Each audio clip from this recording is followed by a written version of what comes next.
الصلاة والسلام على رسوله الكريم اما بعد اعوذ باللہ من الشیطان الرجیم وسارعوا الى مغفرۃ من ربکم صدق اللہ العظیم۔ تیرے اعمال سے ہے تیرا پریشان ہونا، ورنہ مشکل نہیں مشکل کا آسان ہونا۔ زمانے پہ حکومت ہو تیری اے مسلم، گر سمجھ لے تو اپنا مسلمان ہونا۔ رسول اللہ صلی اللہ علیہ وآلہ وسلم کہ وہ صحابہ جو انصاری تھے، وہ ایک دن آپس میں بیٹھے گفتگو کر رہے تھے، اور گفتگو کرتے ہوئے کہنے لگے کہ ایک وہ وقت تھا جب رسول اللہ صلی اللہ علیہ وآلہ وسلم مکے سے ہجرت کر کے اپنے کچھ ساتھیوں کے ساتھ مدینے تشریف لائے۔ اسلام اور اسلام کے ماننے والے کمزور سمجھے جاتے تھے۔ ہم نے اپنی بساط سے بڑھ کر اللہ کے رسول صلی اللہ علیہ وآلہ وسلم کا ساتھ دیا۔ آپ نے جو مانگا ہم نے وہ دیا، اپنے بچوں کو بھی قربان کیا، اپنی مال کی بھی پرواہ نہیں کی۔ جو رسول اللہ صلی اللہ علیہ وآلہ وسلم کو چاہیے تھا ہم نے وہ چیزیں آپ کو فراہم کی۔ لیکن اب صورتحال بدل چکی ہے، اسلام کا بول بالا ہے، اسلام غلبہ پا چکا ہے، لوگوں کے دلوں میں اسلام چھا چکا ہے۔ اب ہمیں اپنی معیشت کی بھی فکر کرنی چاہیے۔ کہنے لگے چلو رسول اللہ صلی اللہ علیہ وآلہ وسلم کے پاس چلتے ہیں اور جا کے گزارش کرتے ہیں، درخواست کرتے ہیں کہ مدینے میں کوئی پانی کی نہر کھدوا دی جائے۔ ہمارے باغات خشک ہو چکے ہیں، درختوں میں وہ پھل نہیں لگ رہا جو لگنا چاہیے تھا۔ نہر کھودی جائے گی، نہر کے پانی سے ہم اپنے درختوں کو سیراب کریں گے۔ سوکھے ہوئے درخت ہیں، ان کی جڑوں تک پانی پہنچے گا، پھل زیادہ لگے گا، منڈیوں میں ہمارا پھل جائے گا، ہم معاشی طور پہ مضبوط ہو جائیں گے۔ اب یہ چیتا لوگ، سرکردہ لوگ یہ اٹھے اور رسول اللہ صلی اللہ علیہ وآلہ وسلم کی طرف چلے۔ آپ مسجد نبوی میں تشریف فرما ہے، دیکھا کہ انصار کے صحابہ آ رہے ہیں، آپ دور سے دیکھ کر بھاگ گئے کہ اکٹھے ہو کر سرکردہ لوگ، چیتا لوگ، بزرگ صحابہ یہ جو اکٹھے ہو کے آ رہے ہیں، ضرور کوئی مطالبہ لے کے آ رہے ہیں، کچھ مانگنے آ رہے ہیں۔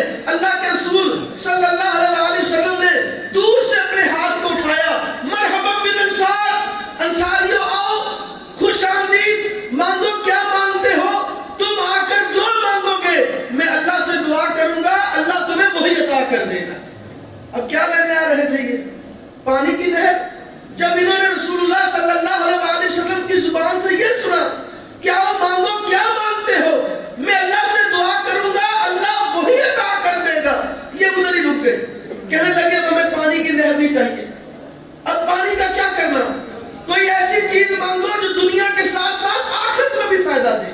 پھر ایک نقطے پہ سب کا اتفاق ہوا، یہ وہ لوگ ہیں، انصاری صحابہ میں وہ صحابہ بھی شامل تھے جو جنگ بدر میں شریک ہوئے تھے، اور رسول اللہ صلی اللہ علیہ وآلہ وسلم نے فرمایا کہ جنگ بدر والے دن اللہ تبارک و تعالی نے آسمان سے جھانک کر زمین کی طرف دیکھا اور یہ جملہ کہا کہ میرے نبی کے ساتھ دین کے غلبے کے لیے میدان بدر میں شریک ہونے والوں، آج کے بعد کوئی نیک عمل کرو یا نہ کرو، تمہاری نجات کے لیے اتنا ہی کافی ہے کہ تم میرے نبی کے ساتھ میدان بدر میں شریک ہو گئے۔ وہ لوگ بھی ان انصاری صحابہ میں شامل تھے، لیکن اس کے باوجود ایک نقطے پہ سب کا اتفاق ہوا اور اللہ کے رسول کے پاس حاضر ہوئے۔ کہنے لگے یا رسول اللہ صلی اللہ علیہ وآلہ وسلم، ہم لینے تو پانی کی نہر آ رہے تھے، لیکن جب آپ کی زبان سے یہ سنا کیا مانگو کیا مانگتے ہو، تم جو مانگو گے میں اللہ سے دعا کروں گا، اللہ تمہیں وہی عطا کر دے گا۔ اب ہمیں پانی کی نہر نہیں چاہیے، اب ہم کچھ اور مانگنے کا ارادہ رکھتے ہیں، ہمارا اتفاق ہو چکا ہے، اب ہمیں کوئی اور چیز چاہیے۔ اب آپ پھر ضمانت ہم آپ سے لینا چاہتے ہیں کہ ہم جو مانگیں گے آپ اللہ سے دعا کریں گے، اللہ ہمیں وہ عطا کر دے گا۔ ہاں میرے صحابہ، تم جو مانگو گے میں رب سے دعا کروں گا، اللہ وہی عطا کر دے گا۔ سارے اکٹھے ہو کر بولتے ہیں، کہتے ہیں یا رسول اللہ صلی اللہ علیہ وآلہ وسلم، پھر اللہ سے دعا کر دے کہ اللہ ہمارے گناہوں کو معاف کر دے، اللہ ہم سے راضی ہو جائے، پھر اللہ سے ہمیں گناہوں کی معافی دے دے۔ میرے اور آپ کے لیے لمحہ فکریہ ہے کہ وہ شخصیات جنہیں اس زمین کی پشت پر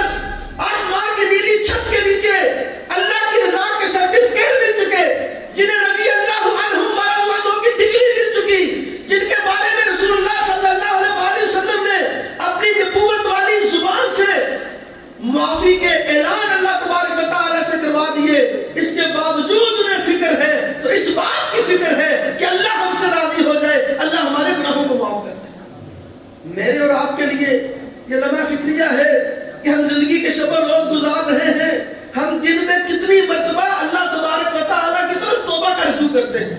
خود رسول اللہ صلی اللہ علیہ وسلم جن کے اشارے سے جنت کے دروازے کھلنے ہیں، سیدنا ابو ہریرہ رضی اللہ تعالیٰ عنہ کہتے ہیں اللہ کے رسول صلی اللہ علیہ وسلم کی عادت مبارکہ تھی، آپ ایک مجلس میں 70 مرتبہ استغفار کیا کرتے تھے۔ اور ایک روایت میں فرماتے ہیں کہ رسول اللہ صلی اللہ علیہ وسلم ایک دن میں 100 مرتبہ استغفار کیا کرتے تھے۔ ہماری عائشہ رضی اللہ تعالیٰ عنہ نے پوچھا یا رسول اللہ صلی اللہ علیہ وسلم آپ تو معصوم الخطا ہیں، آپ سے تو غلطی ہوتی نہیں، پھر اتنی زیادہ معافیاں کیوں مانگتے ہیں؟ کہا عائشہ کیا میں اپنے رب کا شکر گزار بندہ نہ بنوں؟ میرے دوستوں، بزرگوں، نوجوان ساتھیوں، ہم زندگی گزار رہے ہیں، سوچیں کتنی مرتبہ دن میں ہم استغفار کرتے ہیں، کتنی دفعہ ہم اللہ تبارک و تعالیٰ سے توبہ کا رجوع کرتے ہیں، جبکہ ہم سے پل پل قدم قدم جانے میں کتنی غلطیاں کتنی خطائیں ہوتی ہیں۔ استغفار کو لازم پکڑے، پہلے یہ خود کو نصیحت ہے، پھر آپ کو نصیحت ہے، وقت اجازت نہیں دیتا۔